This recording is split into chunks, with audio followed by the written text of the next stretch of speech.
in a few seconds. All right, so we are live now. Thanks for joining us. And just a quick intro, we have Atlanta native Kelley Brand, who is a corporate concierge by day, and she also runs the super successful food and fitness blog, Kill Me Kelley. In addition to her extensive communications experience, she's always on the hunt for the best queso, which we will certainly have to discuss because I'm a queso fan as well. Welcome, Kelley. How are you? Thank you. I'm doing well. I'm 28 as of yesterday, so a year older, a year wiser, I like to say. But yeah, things are going great today. Happy belated birthday. Did you have a good time? I did. Being the foodie that I am, we had dinner over at Marcel, which is in the West Side Provision District. So it's fairly new. It's been there about 2 months now, and it's one of Ford Fry's, I don't know, dozen restaurants now that he has in the city. There's so many hidden gems over there. I just, as of maybe 2 months ago, had a chance to go to JCT Kitchen, which was absolutely amazing.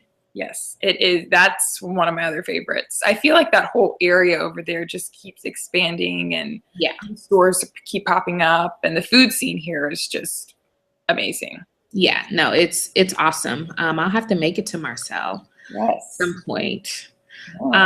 So we kind of talked about the whole purpose of KBC Connects is to speak with influencers in various industries about the impact of digital and social media and the whole spectrum of that industry on what their current careers are and also what they're working on.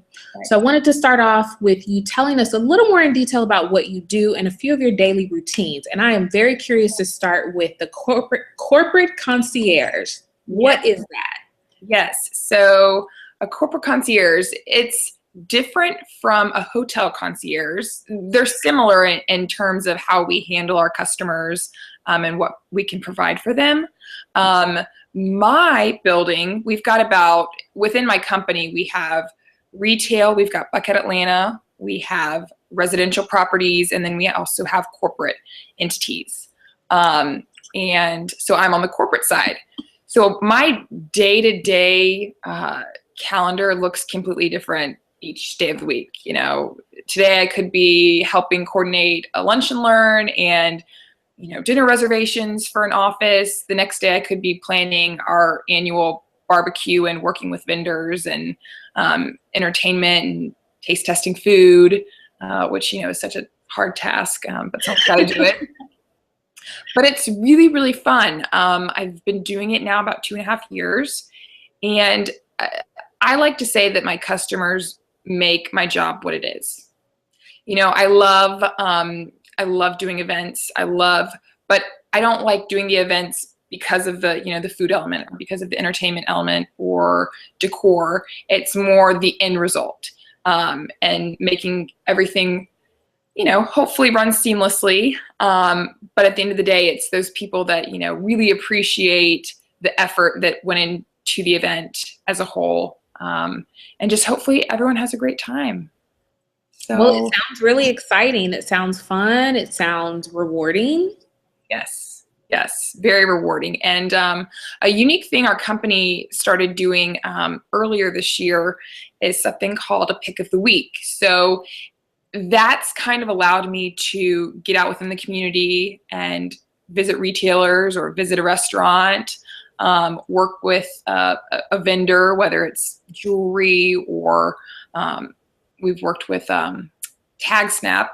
That's that kind of pop-up social media thing that is really, really cool.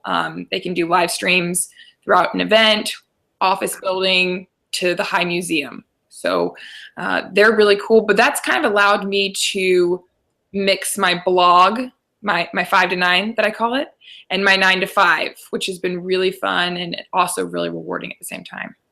And that was going to be my next question. How do you fold into because a blog requires a lot of commitment, as we all know, especially if you're doing it at the caliber that you're doing it. How do you find the time to really put forth, and how does that affect your daily routine? Like, okay, so you got home from work, and do you really work 5 to 9, or do you kind of do the late night thing? Yeah, it's all a balancing act that I'm still learning. It's a lot of trial and error, because I'm type A. I'm very organized. I'm the firstborn out of my family, so I've got all of those qualities that a type A person has. But at the same, in the same regard, I like to kind of mix things up and keep things fresh. And so while I have a set schedule, I go into the office about 9:30 each day. I handle all of our tenant relations and, events that we have on tap for that day. And then, the 5 to 9 element of my blog on any given day, like, for example, tomorrow after work, I've got Avalon's Restaurant Week. So we will be doing a progressive dinner with about 3 or 4 restaurants. We'll be doing social media. We'll be sampling foods. We'll be tweeting, Instagramming, Periscope, Snapchat, everything. And that event starts at 7. So, get off work about 5, get on to 400, head up to Alpharetta, and, the night could go till 10 or 11. And then the balancing act that I've found works best for me is, don't overexert myself.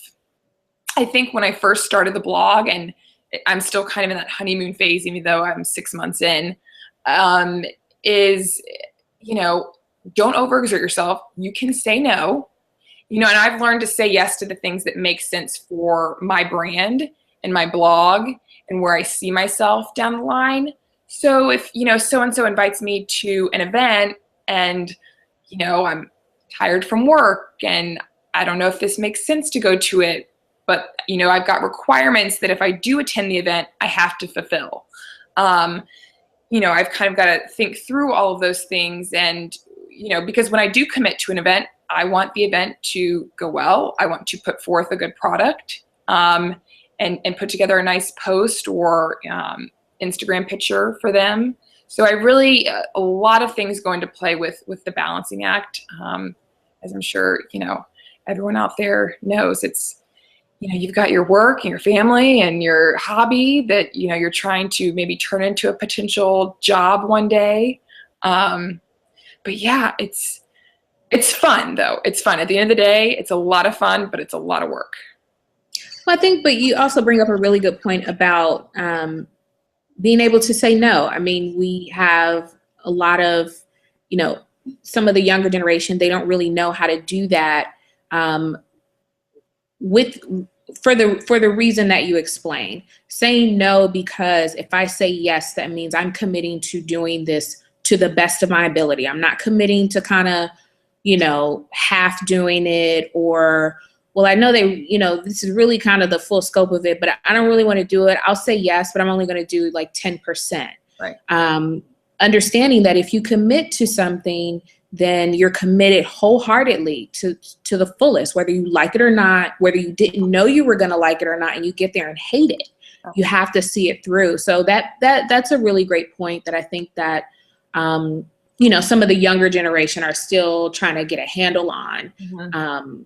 So that's very good information. Yeah. Now, what did you do before working as a corporate concierge? What did you do, and how does it differ from what you do now? So before I joined CSA, I went to Auburn for undergrad and graduated, 5 years ago now, almost, in December. I moved up to New York after I graduated. I had gotten an offer with the Major League Baseball Network. So I was offered the position to produce for them. So I went on as an associate producer, which was unreal. I mean, who gets their, so to speak, dream job right after college? Right out the gate. That's awesome. Dream company. I was doing what I went to school for, which, nowadays is rare. And loving every second of it. Also, I was in New York. Who gets to live in New York right after school? It was honestly one of the best experiences to date that I've had. And it was just surreal on so many levels. You know, I was waking up in New York. I lived in the West Village. I was working for the Major League Baseball Network and getting to go to games and interview players and be around people that I respected and had looked up to, you know, being a former high school athlete, you know, and having a brother that played baseball. It was just, you know, a really kind of a dream for a little bit. And I got an opportunity back in Atlanta to do some on-air work for a company here. So I packed my bags up in New York and was really sad to leave, but also excited about the opportunity that presented itself. Came back down to Atlanta, and I fell short. I fell runner-up to the position. And you know what? It's kind of one of those times in my life that I realized, you know, things happen for a reason.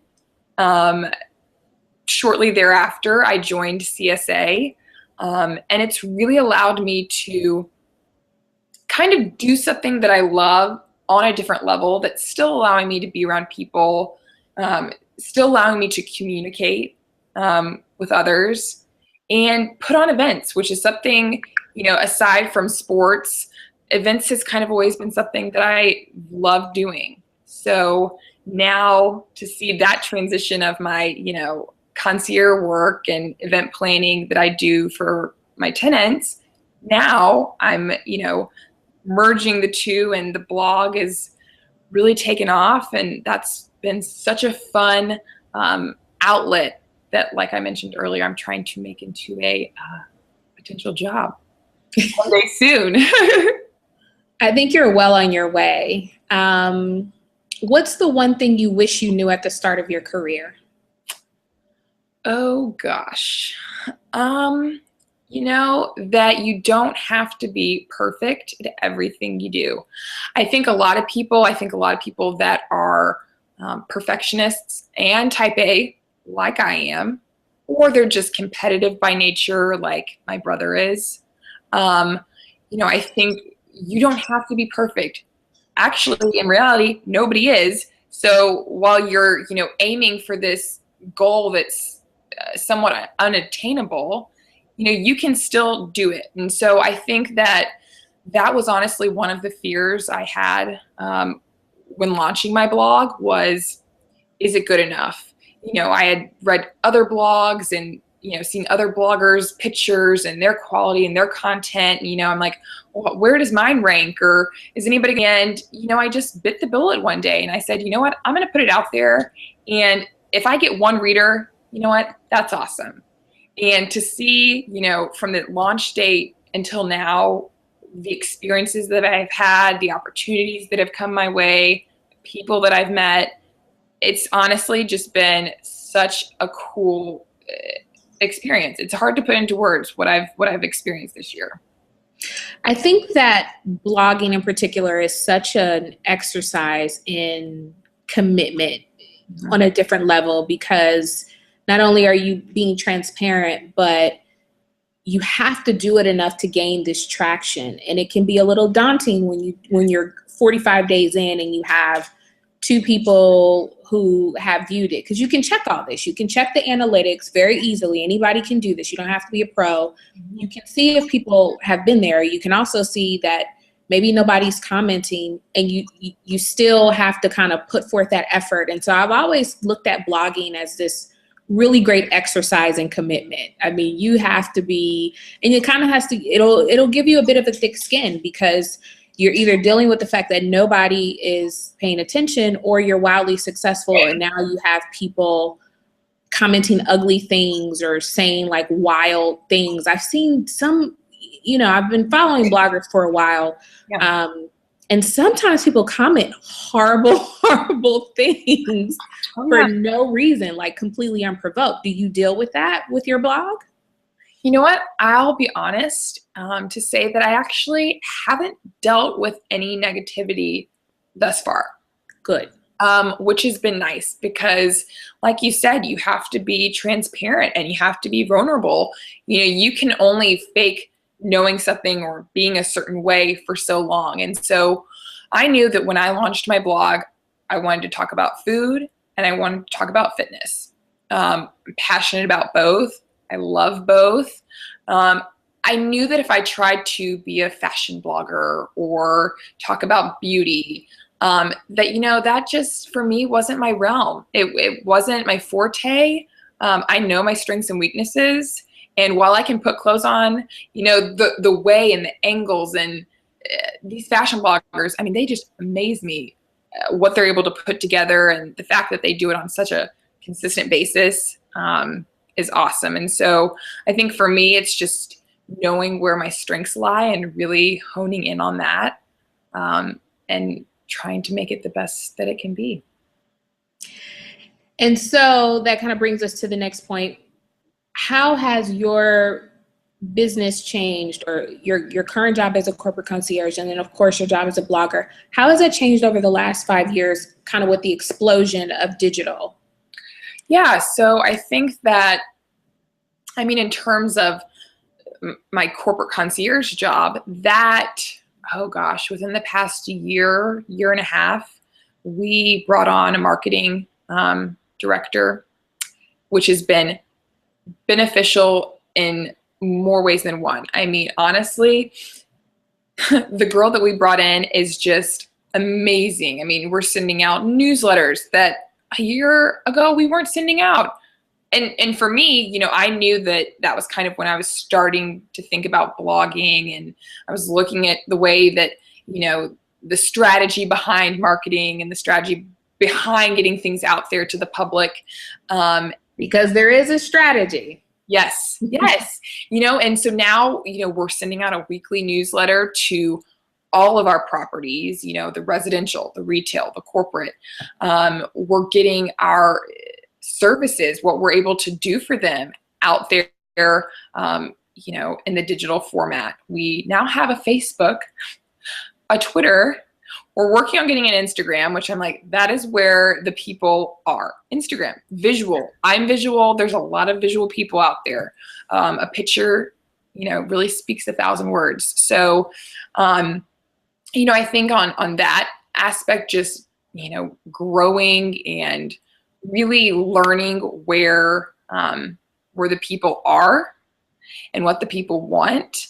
I think with the blog, it's been more of a learning curve for me because, while my background is communications and I plan events on, a daily basis, I went to school to communicate. So to learn, the strategy behind pushing out what you're talking about or what you're writing about, that's been, oh my gosh, night and day. When I started to learn just a few things, I was, let's start a newsletter for my blog, and, the traction that I got from that, or, let's send out a couple tweets, or let's put together a really nice picture and, the companies that I'm working with and get that out there, and the retweets and the regrams. And when you do sign on to work with a company, they expect a certain level of photo quality, content, all of that. And then they pump it out on their platforms as well.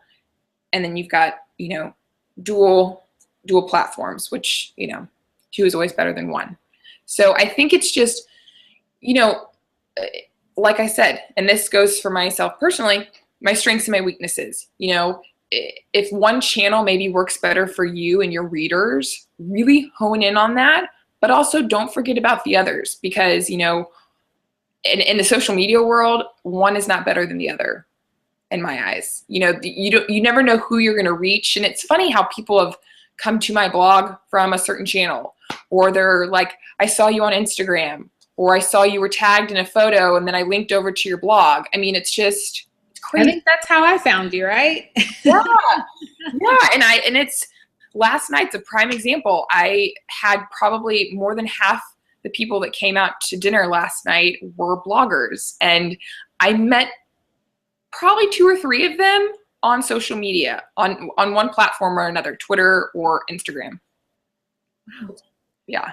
It really is amazing. And I'm always curious, which is why I asked the question, kind of depending on what the position is, was it difficult to convince your company to incorporate these things? Because I still deal with clients that want to know why we need a Facebook page or want to know why we need Instagram. And so with the growth of it, and it's growing so fast and rapidly, when you're immersed in it, you like live it and breathe it. So you're like, are you kidding me? Of course you need these things. And they're just like, why? Right.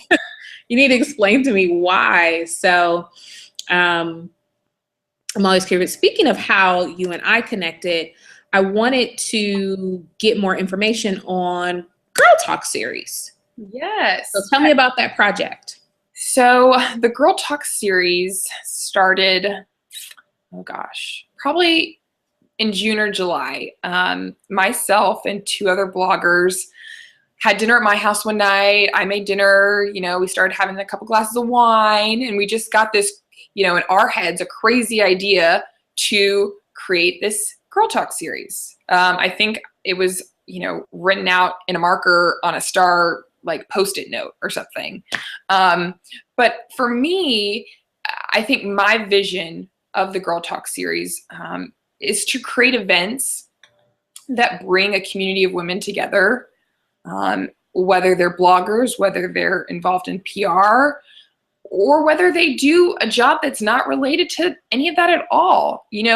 We wanted to create a support system of strong, encouraging, motivating, inspiring women, to be the best they can be, and to create fun events, whether it's, wine and appetizers at Corzo, or it's a bar to brunch and, you're getting a little sweat in on a Saturday or Sunday afternoon, and then you're going to have brunch with some people that you can really learn a lot from. I know when I started the blog, or my blog, that, I wanted to create friendships and relationships, and not just, maybe meet someone on social media and then ask them a question about how to do something and that be that. I wanted to really create long-standing relationships. And so when myself and the 2 other bloggers got together, we just got super passionate about the idea and what we could potentially do in the community.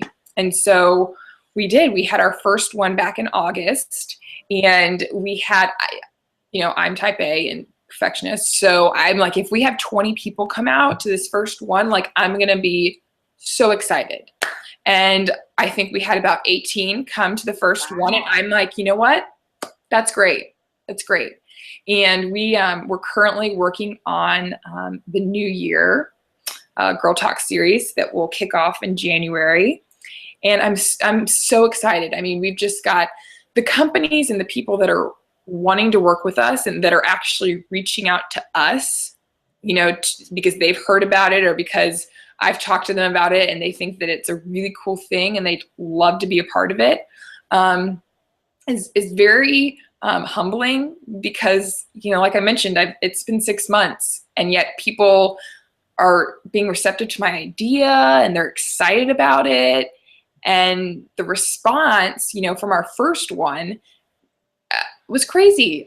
People are, oh, where has this been? Or it's been so nice to meet people that are like-minded and, have similar interests, and, just the inspiration that comes from not only the guest speakers that we have, but, the girls and ladies that are in the mix at the event. I think it's also a great way to network, to mingle. Like I said, I can't stress it enough. I am a relationship fiend. I love meeting people. I love getting to know people. And so, to create an event where there's that, potential for people to meet a new girlfriend or, find a mentor, I think is very, very exciting. It certainly is. And I'm looking forward to keeping up with Girl Talk series in the New Year's as well. And again, if anybody wants to keep up with it, it's hashtag Girl Talk series, right? Yes. Perfect. Yes. So what's next for you, Kelley? Oh gosh, as cliche as it is, the sky's the limit. Right now, I'm looking forward to the holidays.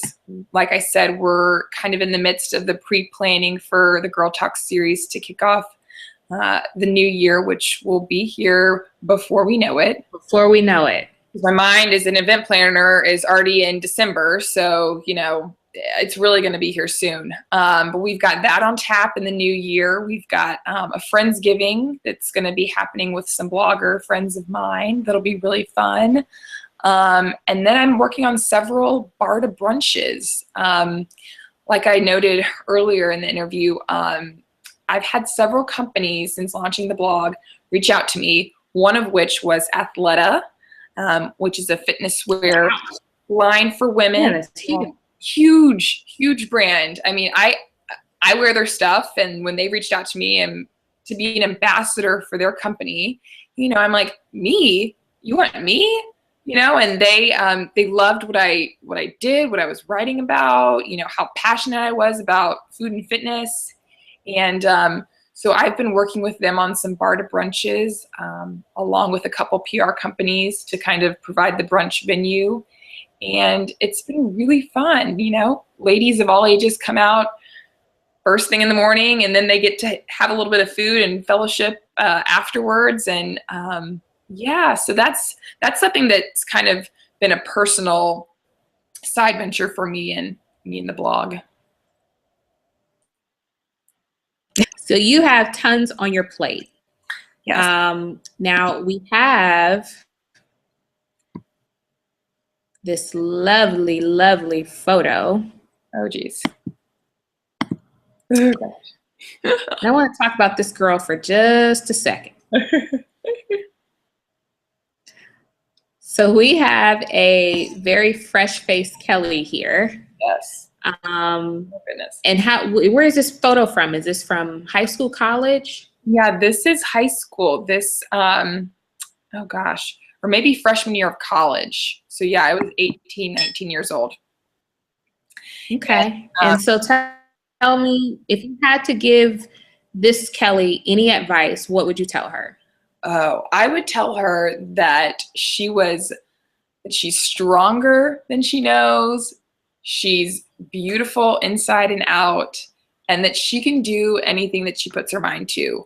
I think, you know, at that age where you're still kind of learning who you are, you know, you go through the middle school and the awkward high school phase, and then you know, establish, I guess, yourself in a university, or in a job if you go into, you know, the job world after high school. It's hard, you know, and so I think that at that age I was, you know, a freshman in college, and I knew what I wanted my degree to be, but you also have those unknown answers to questions about what am I going to be when I grow up? What do I want to do? You know, where do I see myself in 5 years? And you have all those plans and all those visions, yet life is a journey, and you know, you're going to get thrown a curveball or two or three. And you're just going to have to learn to adapt, but also remain confident in who you are. And, you know, tagging in social media sometimes doesn't help, you know, maintain that confidence level. And especially if you're, you know, low in self-esteem and all of that, social media can maybe be a negative thing. But I think for me at that age, not even in my career yet, not on my own, you know, not paying my own bills. Honestly, the sky was her limit. And, you know, I can say as a 28-year-old now, I've got so many plans and so many things that I have yet to do and want to do down the road. But I'm loving life. I'm loving each day. Each day is new. And I think the blog, I don't know where it's going to go, but I see some good things ahead. Well, thank you, thank you, thank you. That's very solid advice. I think it's also important to point out, you know, because of you having graduated 5 years ago, the advice that you're giving her includes the perils of social media.